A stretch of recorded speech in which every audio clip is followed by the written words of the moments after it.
Kwento ng rescued cat goes viral. Sa gitna ng isang malakas na bagyo, abala ang mga rescuers sa paglikas ng mga residente sa isang binahang barangay. Habang lumalakas ang ulan at tumataas ang tubig, napansin ng isa sa mga rescuers ang maliit na kuting na nakakapit sa sanga ng puno. Basang-basa, nanginginig, at tila nanghihina na. Agad nila itong sinagip at isinilid sa isang tuyong kumot sa loob ng bangka. Pagbalik nila sa evacuation center, pinangalanan nila ang pusa na Luna bilang alaala ng gabing puno ng ulan at dilim.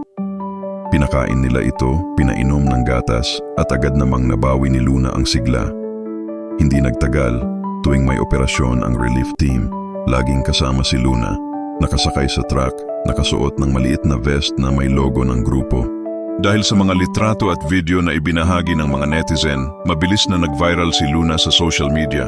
Libu-libong tao ang naantig sa kwento ng pusang iniligtas at ngayon nagsisilbing inspirasyon sa iba. Marami ang nagsabing si Luna ay simbolo ng pag-asa at kabutihan, lalo na sa gitna ng sakuna. Ngayon, opisyal ng mascot ng relief team si Luna. Sa bawat misyon, dala niya ang ngiti ng mga rescuer at ng mga taong natutulungan nila.